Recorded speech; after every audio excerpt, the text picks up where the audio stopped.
Happy Friday, guys, and welcome to the Lazy Redhead. And if you don't know, I am the Lazy Redhead. Please subscribe, like the bell thing, all that good stuff. It really helps a girl out. So as most of you know, and if you're new and you don't know, my life's taken a bit of a turn. Hit a few obstacles, a bit of turbulence.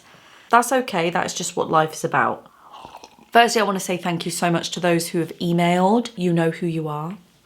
And also the Instagram messages and comments wishing my mum well. At the time of filming this, she is still in hospital, but I hope to get her out either the end of this week or the beginning of next week. But she is on the mend, she's doing really well. But this week is a kind of create with me week. And that is because rather than concentrate on something that I was going to do, I have not necessarily been in my right mind to do it. So I thought, do you know what I want to do? I just want to create. I want to create for creating's sake. I don't want to do it for a video. Obviously, I have filmed it, obviously. There was no specific objective, you know, it's just about like creating to escape something else, just to ground yourself, take a moment for yourself. When your practice becomes your job, don't ever lose what the practice side gives you in terms of that escape. It's a way for you to compartmentalize and, you know, figure out your thoughts. It's very therapeutic, isn't it? It's very kind of life-giving. And that's what it is for me and many others. That's why we do this, you know, alongside other stuff in our lives. This is an escape for us. I do not want to lose that thing, you know, because then what? What do I do then when life gets a bit difficult, a bit hard? It's always something that I would go to. You probably got things going on in your life, and the creative side, the art, should be a place for you to escape to, just to, you know, shut the door on the chaos and the drama and go in and play with colour and things and textures. That's what it's fundamentally about, and I cannot afford to lose that. So that's what this week is about. And I wanted to try something else out as well. So rather than do what I've been doing of late, which is my ink and pencil combo, what I'm going to do is whack out the old acrylic and sand and do a piece on paper. I had already got a piece of paper stuck to the table with notes and stuff on. I do that a lot to prep a page. The reason I do that is because it takes away the pressure, doesn't it? When the page is already kind of compromised with notes, scratches, doodles, drips, it takes away the pressure. The page is already messed up. It can only get better. And I find that I create my best work under those conditions when the pressure is off. I started this piece off, I'm going to play it now. I started this piece off actually with just prepping the ground as I normally do, but with the acrylic and sand mix, because I need to get used to that medium again in preparation to sort of finishing off and subsequently starting the big commission. I wanted to refamiliarize myself with that material, certainly because I haven't done it in so long. It's an odd material really, the acrylic and sand combination, but it's really enjoyable. But one thing I will mention though is because it's got the sand in, it creates this really keyed surface. So I knew that putting pencil on was never going to work. So I decided to whack out my Sennelier oil pastels. Oh, I love them. A lot of people don't like the Sennelier oil sticks or oil pastels because they are so soft. Like, soft is sometimes like, you know, trying to draw with butter, and the mere temperature of your body will start to melt the stick. Some people don't like that. I don't mind because I like moving it around with my fingers, and that's really, really enjoyable. If you did, there are cheaper ones out there that doesn't have the same butteriness. So I wanted to try a completely different combination of mediums. The acrylic sand to get back into that particular medium, and then obviously whack out the old oil pastels, which it's just been delightful. It's a really great combination where it's both of them are so pigmented and just so chunky. Oh, just a great combination to work with, especially if you like texture. So what we're going to do today is we're going to have a bit of a create with me session, which I hope you'll enjoy. We've got 2 pieces that we're going to be doing today. Why don't you go and grab some stuff if you want. You can just sit there with a cup of tea and a couple of bickies and watch me create. But if you do want to get involved, then by all means do. Go and grab your materials, whatever that is, sketchbook, piece of paper, pencil, some crayons. Just grab some stuff and we'll just have a chill out together and just talk through some of the stuff I'm doing. And I'll meet you back here. Oh, it feels so textured. Right, I'm kind of going to go in with some greens. The greens I've mixed up in this is rubbish. The way I do this is I remember the texture of the grass, create some depth, you know, get those values in there. What I try and do is use colours that I've already got on the piece and just creates that depth. So even if it's like a variation of that colour, you know, like this is much darker colour to that, but it means I can kind of move it around and create some sort of interest. I want to go for a much richer blue. Now this is a blue. Oh yeah, see, now this is a blue. I'm probably gonna put him sort of, you know, here. Yeah, cool. And I'll put him down here as well, just to create some balance.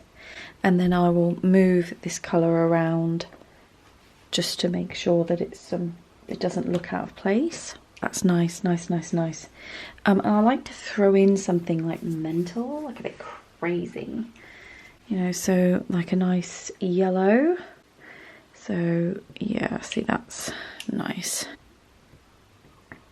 I don't really like that, so what I'll do is I'll get rid of that with a green. Yeah. I want to make this one pop a bit more, so I will go with this one,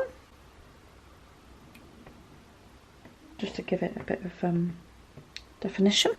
As this bit's a bit bare, isn't it? So I'll need to probably get a green in there actually. What about this green? Yeah, that's okay. It's a bit flat though, isn't it? I'll probably go with this one. Yeah. Create some of that interest in there. Yeah, cool. Only problem when you're using oil pastel and sand, it can wear down really fast. I'll put a tree in there.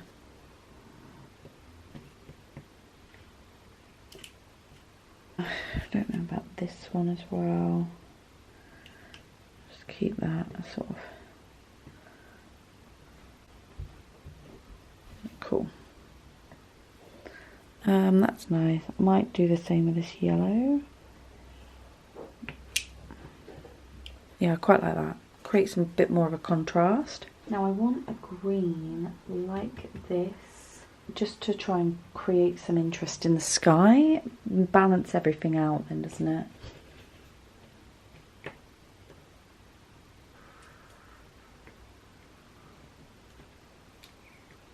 These Sennelier, if you've never had them before, are extremely soft. And you either like that or you don't. I actually don't mind it. If I want a harder pastel, then I'll just use the cheap pastel. What's it called? I've lost for words again. This is what's happening quite a lot lately. Pentel. The Pentel. I'm just going to create some contrast with the trees. I find that this is they're not popping enough. This also provides almost like light coming through the branches sort of thing, and that's quite nice, especially if you dot it around the sky. It contrasts quite nice with this bluey grey. Yeah, no, I'm thinking I'm getting there. It's very chunky. I don't want to overwork it.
I just want to give you a bit of a show and tell. The first one I really like. It's very childlike, but I really like that about it. There's something quite innocent about it. I don't know what it is. So here we go.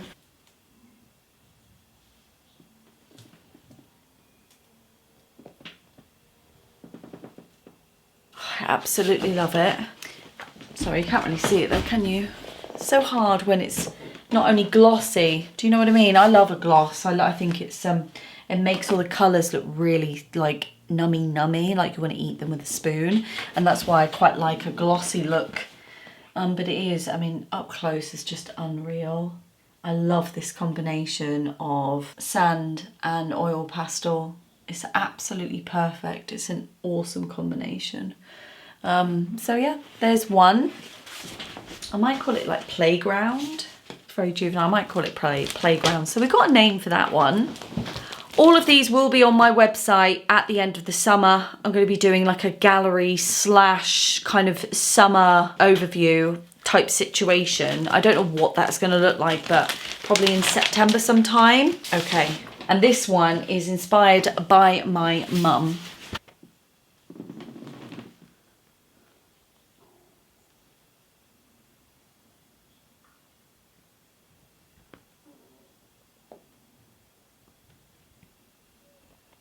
You know some pieces where you do something and you remember it and then it sticks with you and then you're excited by the mere thought of it and you can't wait to get back in the studio and start redoing it again and really like delving into what it was that you loved about it.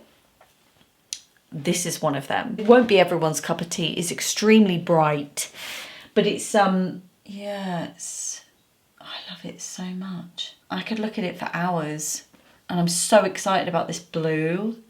It's just perfect. I'm really, really excited about it. And I tell you what, this week has been a welcome distraction, to be fair. Like just doing these two pieces. I've got this one that I'm really excited about. It's nice to be able to create stuff for the sake of creating, you know, creating art for the sake of creating art. Sometimes I can lose sight of that with all the videos, the editing, this structure that I've got holds me accountable though. You know, it does. It holds me accountable to create, to come up with new, fresh ideas, to push myself. And I need that structure. It doesn't make me create work very well in terms of actually finishing off work. That's a completely different mammoth. It just holds me accountable so that I am in the studio, I am conceptualizing new ideas and thinking about things in a new and fresh perspective and talking about things that are real. So this week is very much akin to that. I didn't know if I was going to be able to make a video for this week, and I was actually for the first time prepared to deal with that. And then I just thought, well, actually, don't you just want to create something? You know, why can't this week's video just be about creating for creating's sake? Can I do some shout outs before you go, please? Please, thanks, you're a legend. Right, okay, I wanted to give a shout out to Jennifer. Hi, Jenny. Jenny had done a portrait. She drew me in her sketchbook whilst obviously I was doing my vloggies, much like we are right now. And I tell you now, it's the most amazing thing. So here we go. Look at that.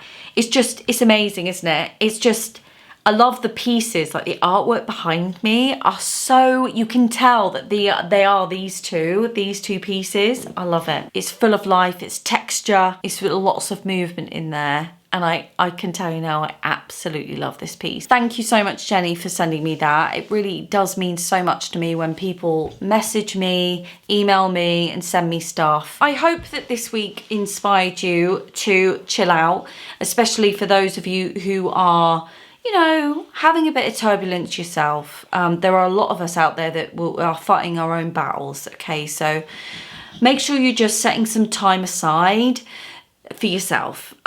Is something that I have done this week, and I feel 100 times better for it. I really do feel clearer, you know, able to deal with whatever I've got going on more effectively, more efficiently. And it is as a result of just stopping, just going, no, stop putting pressure on myself. And that's kind of the conversation I had, because I was so upset about not getting the videos that I wanted to do this week. And there was no point. I like to try and not forget that this is a channel that documents what is going on in relation to having an art practice or an art business, and documenting that journey. Now, it's no surprise that you're a human being with other people involved in your life. A myriad of things can and do go wrong. How do you manage that? Well, just make it simple. Just stop overthinking everything and just make it simple. You know, let your artwork, or let your creative outlet, whether that be crocheting, whether that be, I don't know, digital art, photography, let that thing be the outlet that you need. And even if you are making money from it, don't deny yourself the opportunity just to create for creating's sake. That is massive, and it's something that I learnt this week, and I'm glad that I did. I'm glad that I had that realization there, because I was spinning out of control a bit, and just stopping creating has really helped. And also, you guys have been so supportive, and I really appreciate it. And so, you know, that's why I just try and not to miss a week, because I know that you guys don't mind, but we've got to support one another. And I know that these videos do help other people with whatever they're dealing with. And it's just about, you know, it's a support group. It's a support network. So anyway, I'm going to go because I'm jibber-jabbering. I'll see you guys next week. I don't really know what's going on. I don't know what's going to be on next week. I don't want to make promises I might not be able to keep. So I'm just going to be like, I'll just see you Friday, because that I know for sure. Anyway, bye guys.